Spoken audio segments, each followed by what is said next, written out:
美国国务卿布林肯接受英国《金融时报》采访时强调，中美目前并非处于冷战关系，而是竞争和合作并存。双方在多个领域有明显共同利益，希望通过对话减少误会。但在七国集团外长会上，美方又提议对抗所谓中国经济胁迫，美方明显说一套做一套，如何影响中美关系前景？与此同时，欧盟方面称，由于对华关系恶化，欧盟执委会争取批准中欧投资协定的行动业已暂停。此举是否意味着欧洲追随美国步调，对中欧关系又将带来哪些影响？孙兴杰、钟飞腾独家观察。美国总统拜登确认，希望在6月访问欧洲期间，与俄罗斯总统普京举行会晤。That is my hope and expectation. We're working on it. 拜登早前点名批评普京是杀手，如今又为何公开喊话普京求握手？峰会将在哪里举行？以欧洲大陆为棋盘，美俄博弈怎样落子？两国首脑会晤能否成为关键胜负手？拜登话音刚落，美军又在试射民兵3洲际弹道导弹。拜登政府上任3个多月以来，以2度射弹传递何种信息？盛世良在线分析。印度单日新增新冠肺炎确诊病例已经连续14天超过30万。如此严峻形势，莫迪政府为何仍拒绝全国封禁？一位已经注射过2剂辉瑞疫苗的美籍印度裔传染病专家在印度感染新冠病毒去世。变种新冠病毒给印度抗疫带来哪些紧迫挑战？印度开始接受中美等多国援助，10万火急的疫情能尽快被控制吗？陈斌点播关键。毗邻印度人口不到3000万的尼泊尔，每日报告新增病例已连续3天突破7000例。尼泊尔会否重蹈印度覆辙？国际社会如何帮助欠发达国家应对这场前所未有的疫情危机？日本东京都、大阪等地疫情紧急状态料将再度延期。奥运火炬传递过程中，相关组织人员至少出现8例新冠确诊。此时距离东京奥运会开幕不足3个月，东京奥运会会否再次延期？深圳卫视东京特约观察员毛峰深入解析。那么，更多的焦点分析稍为您呈现，不要走开。欢迎回来。美国国务卿布林肯在伦敦出席七国集团外长会期间接受采访时强调，中美目前并非处于冷战关系，而是竞争和合作并存。中美在多个领域都有明显的共同利益，希望双方通过对话减少误会。美国将一直支持一个中国政策。至于具体对华政策，美国却是说一套做一套。在七国集团外长会上，布林肯虽称会议目的不是遏制中国，却大肆鼓噪对抗中国所谓经济胁迫提议。会议议程也聚焦中俄。美国驻华使领馆从本周2开始恢复为中国留学生办理签证。此前，美国取消了对中国和其他几个国家学生的旅行限制。有媒体到美国大使馆北京签证中心探访，发现北京签证中心现场可以用冷清来形容。这可能与近期签证刚刚恢复，很多不确定因素仍存，许多同学还在观望状态有关。上周五，美国驻华大使馆举行媒体圆桌会，领事处总领事毕文林透露，学生可在课程开始前的120天申请签证，但最早只能提前30天进入美国。美国驻华大使馆新闻文化处副新闻发言人盛哲明将这项新政形容为非常好的消息。他说，中国学生赴美留学对其自身和美国高校都有好处，而且也有益于改善美中双边关系。不过，有参与居民融合战略以及某些高科技领域学习经历的中国学生，仍然受特朗普时期发布的10043号总统公告的限制，难以申请签证或必须接受额外调查。美国《华尔街日报》刊文指出，外国留学生是美国大学的主要收入来源之一。受到疫情影响，去年秋季美国大学的入学人数大幅下降，申请签证的新生人数下降了72%。报道称，中国留学生约占美国国际学生总数的1/3。签证的不确定性给美国高校带来的沉重压力，或许是美国政府实行此项新政的原因。这个中国留学生呢，对于美国这个高等教育的这个贡献呢，其实是非常大的。当然，反过来讲，这个中国留学生到美国去留学，对于推动中美关系，对于推动中国的发展，也是起了很好的这个作用的。所以，我想我们会欢迎，就是美方逐步放开，这个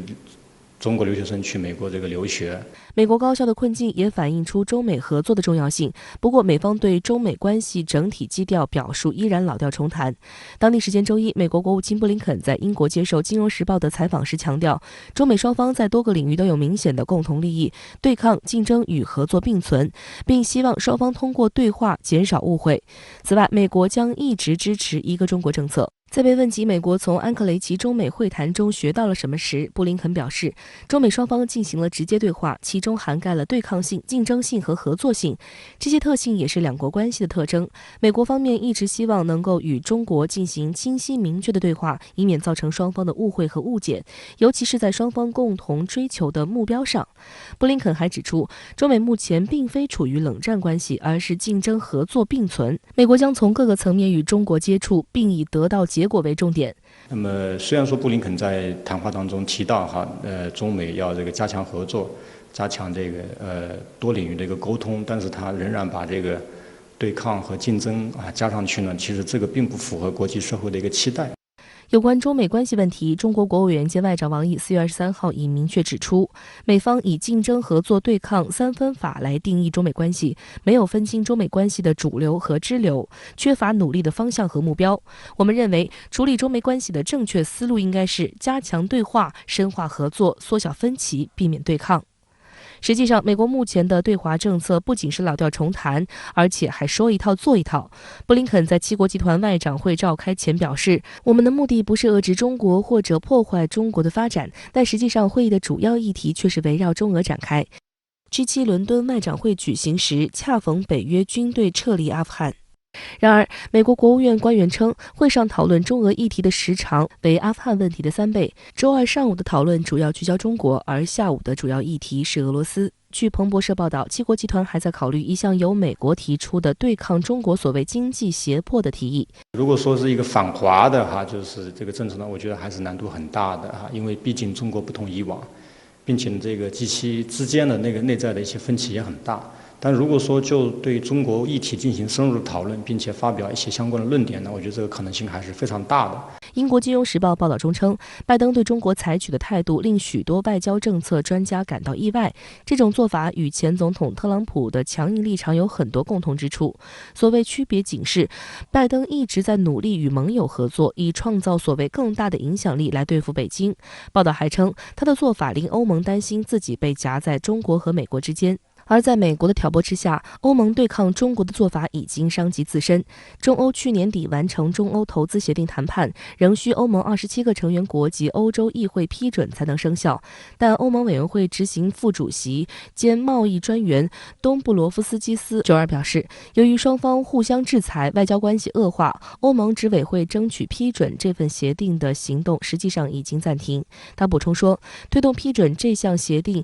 将取决于中国与欧盟的关系能发展得多广泛。此次欧盟单方面暂停中欧投资协定审议的理由十分荒谬，恰恰是欧盟首先基于谎言和虚假信息颠倒黑白，粗暴干涉中国内政，以所谓新疆人权问题为借口对中国有关个人和实体实施单边制裁，公然违反国际法和国际关系基本准则，严重损害中欧关系。中方所作所为完全是对等反制，合情合理，无可指责。针对中欧投资协定是否受到影响，中国外交部发言人华春莹早前曾表示，中欧投资协定不是一方给予另一方的恩赐，是互利互惠的。要看到在新冠疫情以后，中国经济的这个复苏和这个程度呢，令世界瞩目。我觉得这个欧洲要在经济上复苏，恢复到这个新冠疫情以前的一个前景呢，可能需要中国的合作。当然，中国也希望得到这个欧盟的这个合作，所以从长期来看呢，我觉得中国还是会继续推进这个协定。当地时间周二，美国总统拜登亲口确认，他希望在6月访问欧洲期间，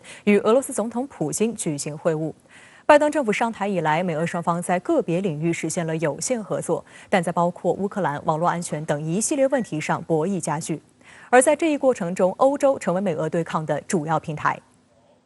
当地时间周二，拜登在白宫发表对新冠疫情的讲话。有记者提问是否计划在6月的欧洲访问行程中与普京会晤时，拜登作出回应。That is my hope and expectation. We're working on it. 拜登将于6月11号至13号出席在英国举行的7国集团峰会，随后赴比利时首都布鲁塞尔参加北约峰会。这将是他1月就任总统后的首次出访。拜登于4月13号曾致电普京，双方就乌克兰问题交换意见。通话中，拜登还提议在第3国举行美俄领导人峰会，讨论双边关系。俄罗斯方面随后也予以证实，因此拜登此次亲口证实也在外界的意料之中。俄美关系如果再坏下去，如果真是发生直接冲突，对两个国家都没有好处。两个国家之间的就是那个防止核扩散、伊朗核问题、朝鲜核问题，还有呢，就是两个国家的，包括是俄罗斯周边的地区的战略稳定。还有最后一个呢，当然就是两个国家在其他热点地区看看是不是有合作的可能性。美俄关系近年来持续紧张，拜登政府上台以来，双方在军控领域实现有限合作，但在乌克兰、网络安全、人权、干预选举等问题上分歧明显，对抗加剧。You know Vladimir Putin, you think he's a killer? I do. Сказал ему, будьте здоровы. Я желаю ему здоровья. Говорю это без иронии, без шуток. 3月，拜登点名批评普京是杀手，使得美俄互斗达到高潮。俄罗斯方面甚至一度召回了驻美大使，随后两人进行通话，并宣布6月可能会晤的消息。然而，就在外界认为美俄两国冰释前嫌之际，双方下一步的操作令人大跌眼镜。4月15号，美国政府以俄罗斯进行网络袭击、干预美国选举恶意活动为由，对俄实施大规模制裁，并驱逐10名俄外交人员。俄罗斯外交部同月21号宣布驱逐10名美国驻俄外交人员作为回应。5天后，俄外交部发言人扎哈罗娃又宣布将美国列入不友好国家名单，名单上的国家不允许雇佣俄罗斯公民在其外交机构中工作。美国已经把对俄罗斯的制裁作为一个国策，作为一个法律固定下来了。你要改变对俄罗斯的制裁，不是拜登一个人说话就能算数的，还要通过参众两院的大多数人的同意，这个非常难。俄罗斯呢，也是把美国看死了，两个国家相互都看透了，所以两个国家之间的这种矛盾呢，是一种结构性的矛盾。对于美俄关系，有分析指出，双方虽然可以暂时缓和，但是没有办法持续升温。首先，在乌克兰问题上，现如今乌克兰的下一步计划便是加入北约，这是俄罗斯无论如何都不能容忍的，势必以强硬手段予以反制。另一方面，美国企图推动俄罗斯国内反对势力大搞所谓颜色革命，这也让俄罗斯心存芥蒂。此外，美国国内也不可能允许拜登政府就此罢休，对俄罗斯的攻击不可能停止，而俄罗斯方面自然是时刻对美国提防，根本不会放松警惕。美国呢，希望利用那个俄罗斯周边的这些对俄不友好的国家来对付俄罗斯，还有一个挑动那个俄罗斯的像首都大城市里的反对派搞颜色革命，资助反对派搞颜色革命，去扰乱那个俄罗斯的政权。还有一招就是挑拨中俄关系。好，新话题马上来连线特约评论员孙兴杰。孙先生你好。美国总统拜登4号对记者称，希望在6月访欧期间与俄总统普京会面。国务卿布林肯表示，首脑会晤对两国都有利。那您对此如何分析？美俄两国首脑举行会晤的这个话题呢，已经热了1个多月了。就在上个月，拜登与普京通话的时候，就提议说，两人要在第三国举行面对面的会晤。中间呢，两国经历了比较激烈的经济制裁和外交反制，以至于媒体怀疑说，两国首脑会晤能不能够实现。现在来看，双方外交部门所释放出来的信息是比较积极的。在此之前的评论中，我也指出，如果双方外交关系能够大体保持稳定，那么美俄首脑会晤就是大概率的事情。一方面呢，在核军备、中东战略等地缘政治战略的问题上，美国的确是需要俄罗斯的合作，尤其是拜登要稳定全球战略均衡，同时呢又急于从中东地区撤出，这就必然需要俄罗斯的合作，至少不是双方激烈竞争和对抗的关系。而在另外一方面，尤其是大西洋关系上，俄罗斯就被拜登塑造为欧美共同的对手，甚至是敌人。只有这样呢，才能够让大西洋两岸团结起来。在乌克兰问题上，拜登既无法向乌克兰提供切实的援助和安全承诺，但是呢，又希望以此作为牵制俄罗斯、团结欧洲的一个筹码。对普京来说，运筹俄欧美三角关系已经成为切实的战略选择和需要。在乌克兰问题上，普京以明斯克协定作为回击美国的武器和筹码，因为这一协定是俄罗斯与法德等欧洲大国达成的共识。另外呢，俄罗斯与德国之间的北溪2号天然气管道已经成为大西洋共同体内部的一道裂痕。美国就多次表示坚决反对，而且呢对相关的公司进行制裁。但是俄德推动天然气管道的意志也是非常的坚定，这是俄罗斯与欧盟进行战略捆绑的纽带，同时呢也是欧盟寻求战略自主的重要的支点。对俄罗斯来说，地缘政治是俄罗斯的优势，在欧洲、中东地区，俄罗斯有重要的战略支点和战略资源。但是在经济上呢，俄罗斯并非大国，依赖于美国主导的国际经济，尤其是国际能源和国际金融体系。虽然俄罗斯非常迫切地希望摆脱美元霸权的枷锁，但是呢，去美元化的理想很丰满，现实却非常残酷。仅仅是国际清算体系，就包括清算银行、清算货币以及报文系统等非常复杂的要素。俄罗斯外交部发言人就抨击美国的经济霸权，但是也表达了无奈，这可能就是美俄关系真实的图景。两国呢各有优势，俄罗斯的地缘政治筹码能否换取经济利益，这是普京与拜登互动的重要的看点。欧盟委员会周二表示说，鉴于在相互制裁后中欧外交关系走低，争取批准中欧投资协定的努力已暂停。那您对此怎么看呢？欧盟委员会副主席就表示说，鉴于目前欧盟与中国相互制裁，不利于批准这一协定，所以呢，欧盟暂停了批准中欧投资协定的进程。这其中非常关键的是暂停，而不是终止或者是冻结。其中的原因呢，欧盟的解释就是说，中欧关系的气氛不利于中欧投资协定的批准。在去年年底，中欧双方完成了投资协定的谈判，但是这一协定最后落地生效，还需要欧洲议会以及27个成员国共同批准。就在此过程中呢，欧盟对中国实施了30年来的首次制裁，中方做出了反击。有欧洲议员就以此坚决反对中欧投资协定，因此当下中欧关系的气氛与中欧投资协定落地还是存在着温差。暂停中欧投资协定的批准，也是当下中欧关系的一个缩影。中欧双方在拜登上台之前完成了投资协定的谈判，其中的信息和意图也是非常的明确，那就是在投资等经济合作领域，中欧的合作是可以保持一定的独立性。欧盟并不依赖美国。拜登上台之后呢，迅速拉拢欧洲国家，以人权作为借口，协调一致，对华制裁。在中欧之间打入了楔子，同时呢，以所谓的基于规则的国际秩序，将欧洲拉入到美国的外交轨道。中欧投资协定成为中美欧战略三角关系重要的议题。中欧投资协定是双方达成的高水平、互惠互利的均衡的投资协定，并不是欧盟对中国的优惠或者是施舍。对于欧盟的决定，我想中国有足够的耐心和信心，静观其变。另外呢，中美欧三角关系意味着各方要为各自的利益服务，对于己方的利益需要有独立的判断。当然呢，欧盟要成为具有战略自主能力的一方，就需要与美方保持一定的距离，同时呢，也会把人权等议题纳入到中欧关系的框架之中。未来中美欧关系会呈现出多层次、多议题的竞争与合作，不能以敌友进行简单的划线。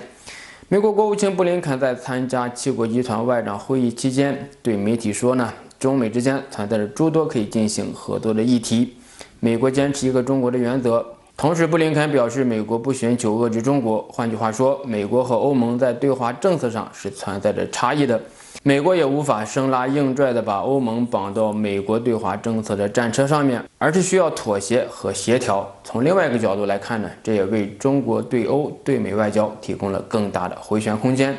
在战略三角关系中，外交的时机和力道也是非常重要的，也是对大国外交的一种非常大的考验。好，谢谢孙兴杰先生在线和我们分享您的观点，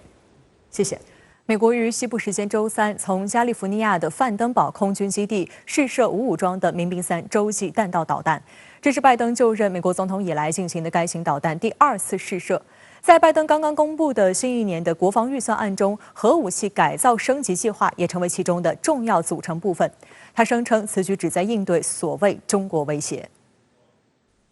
据范登堡空军基地发布的新闻稿称，美国空军全球打击司令部预定于西部时间周三午夜0点15到早上6点15分，即北京时间周三15点15到21点15的窗口期，从范登堡基地北部试射一枚不搭载战斗部的民兵3洲际弹道导弹。此次发射旨在确认和验证武器系统的有效性、战备情况和准确性。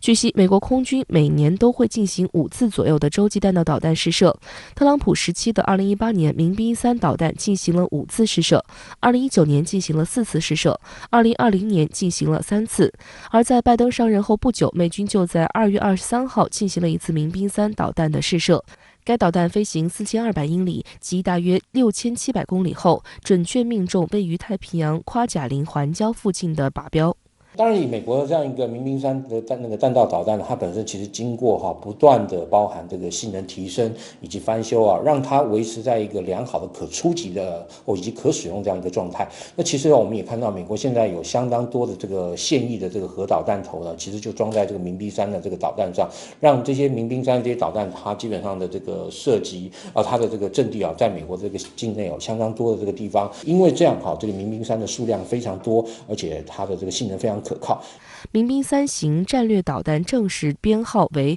LGM-30G 洲际弹道导弹，是目前美国唯一现役的陆基战略弹道导弹，是美国3位一体战略核力量的重要组成部分。所谓3位一体的战略核力量，就是指同时具备陆基、海基和空基3种战略核武器打击能力。但相对而言，民兵3陆基战略导弹虽然是美军3位一体战略核力量中的组成部分，却是最弱的那一部分。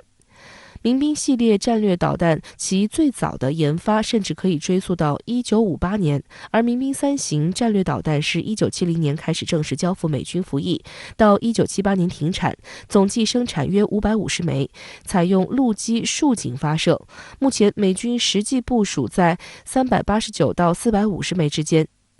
相对而言，民兵3型导弹是一种尺寸非常小的战略导弹，最大载荷为 1.088 吨，射程在9800到13000公里之间，可以携带3个当量为 17.5万吨 TNT 的分导弹头。尽管民兵3型导弹早在1978年就已经全部交付停产，但是由于美国迟迟没有发展后续陆基导弹，所以民兵3导弹一直服役至今。目前即使最新的一枚服役时间也超过42年。目前美军的核心战略威慑是14艘俄亥俄级战略导弹核潜艇，每一艘可以携带24枚3x2 D5 型战略导弹，每枚可携带8枚 47.5 万吨当量核弹头或者10枚10万吨当量核弹头。折算过来，一枚3x级导弹的威力几乎顶得上8枚民兵3导弹。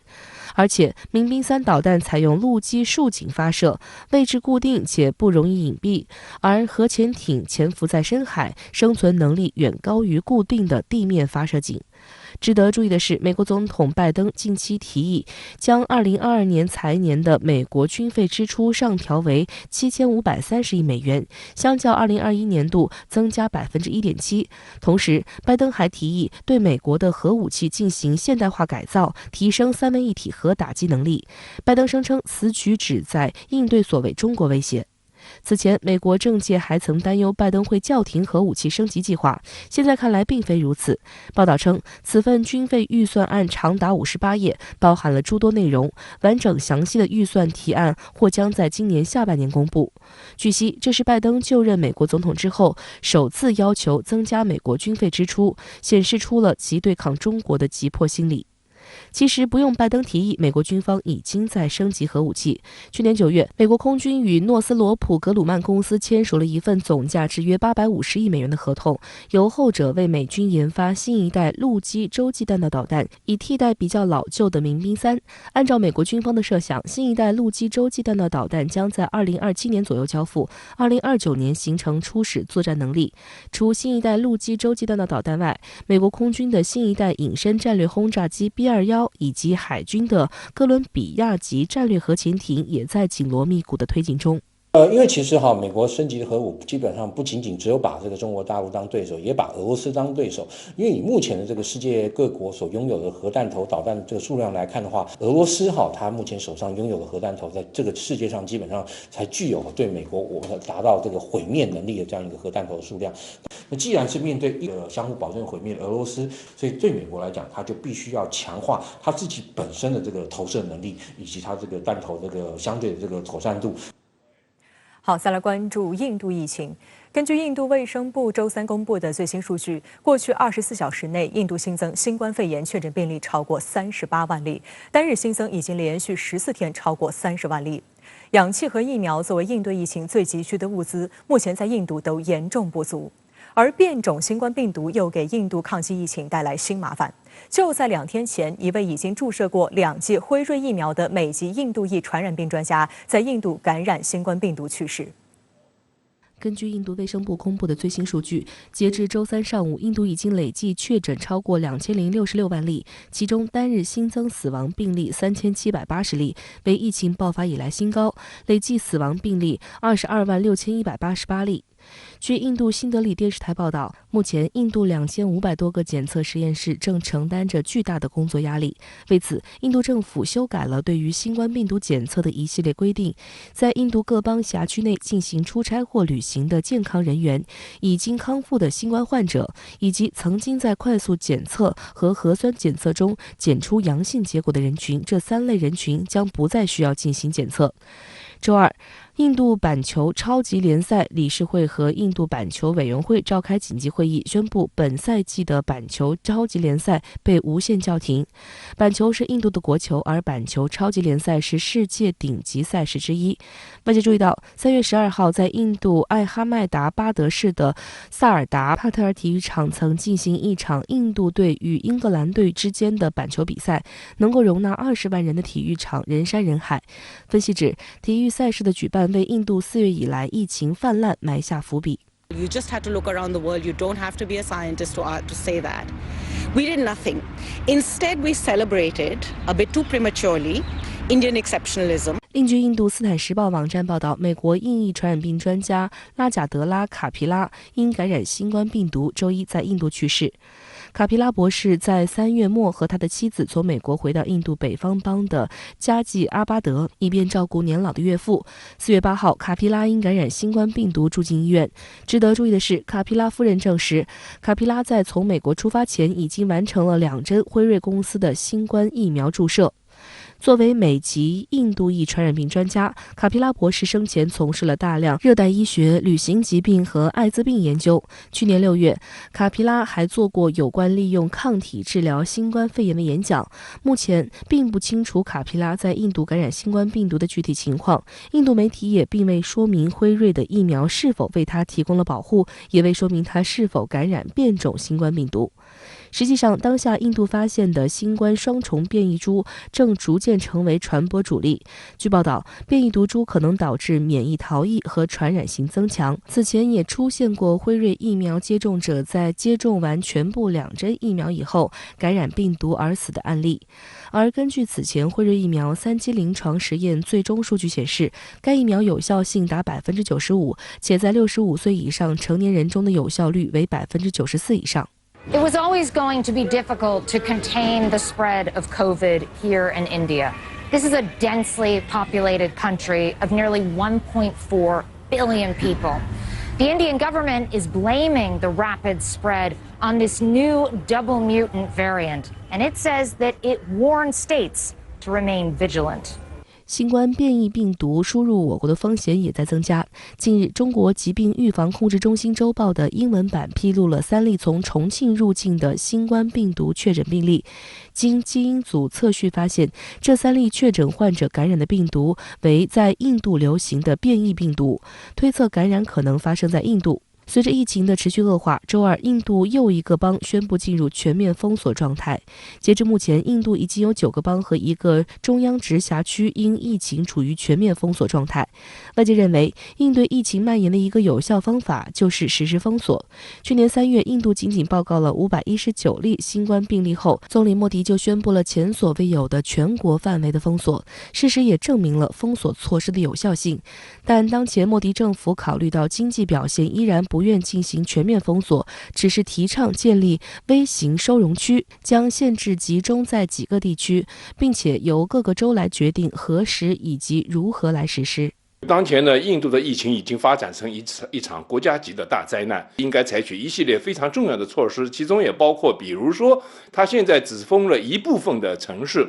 但实际上呢，印度呢是全国性的这种陷入了大疫情大爆发，所以呢，我觉得在这方面，它恐怕立即就要有一个红线，有一个指标性的东西，使得呢，印度呢什么时候呢，什么地方应该封城呢，有一个非常明确的一个标准。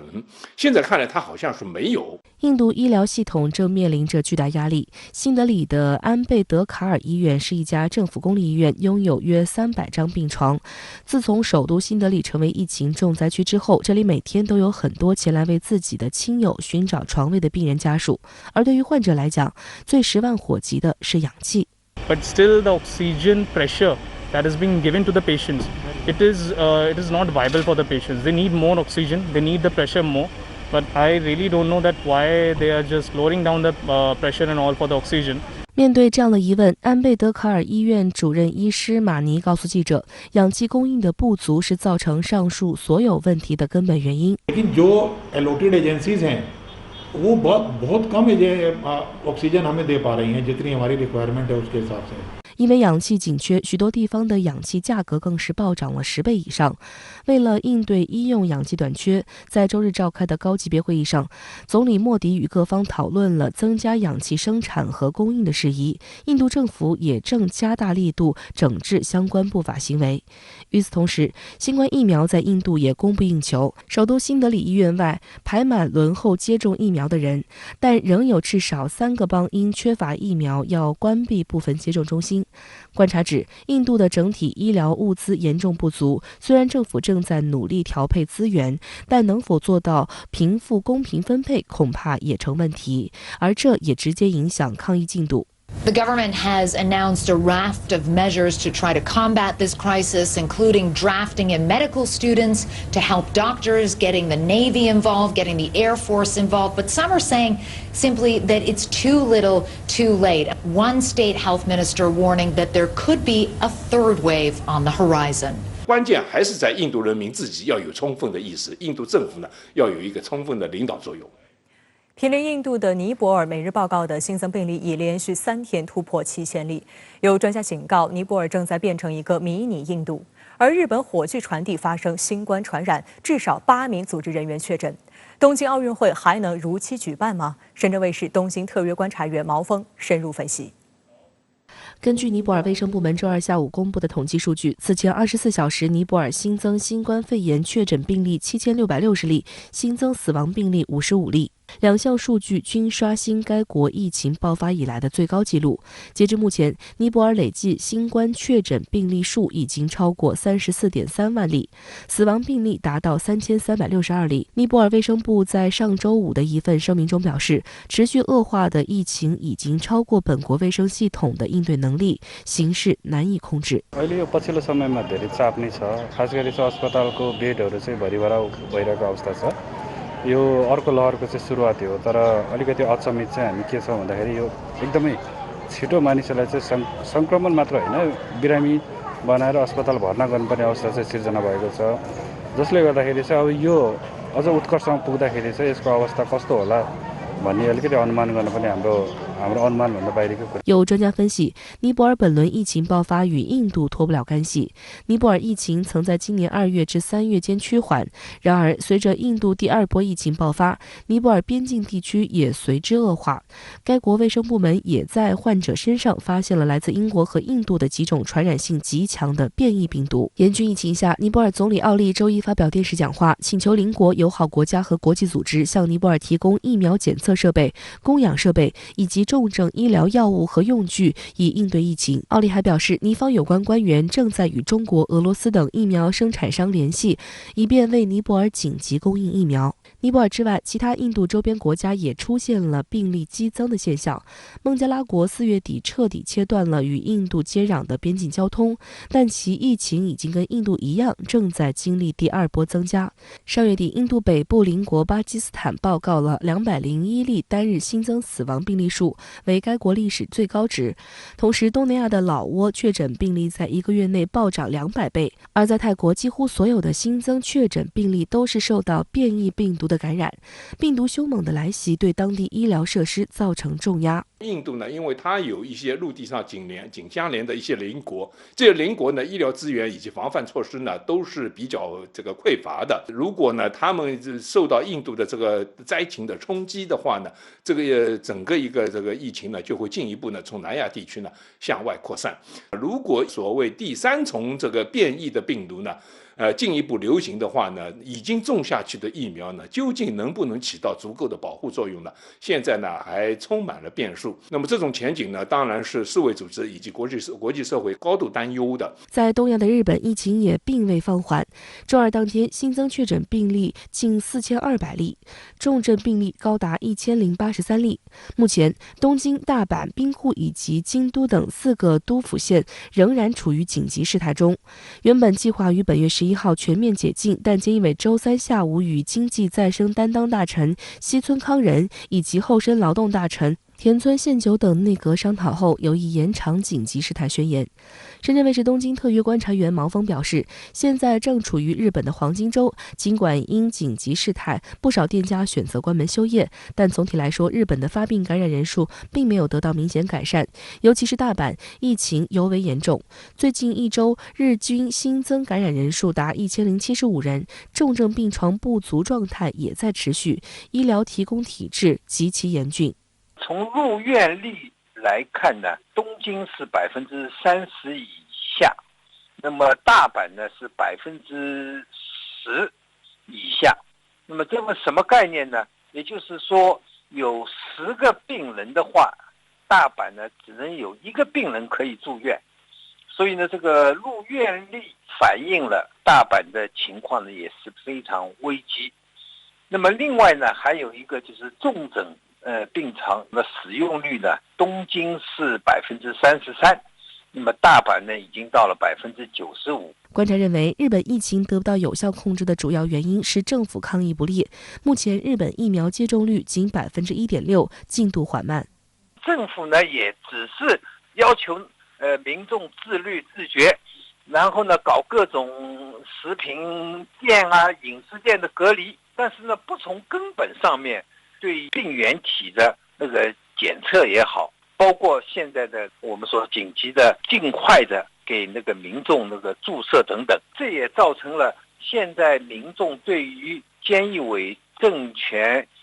在防疫上面的延缓、迟后、被动产生不满。另据日媒报道，4月底在鹿儿岛县举行的奥运圣火传递中，有6名负责交通的工作人员新冠病毒检测结果呈阳性，这是自3月底开始进行火炬传递以来，首次在过程中发生群聚感染事件，给已经因疫情推迟1年的东京奥运会的前景蒙上阴影。但菅义伟政府仍然顶着70%民众反对的呼声，坚持筹备2个多月后举行的东京奥运会。现在基本上确定的2大方向，一个就是海外观众不能入境，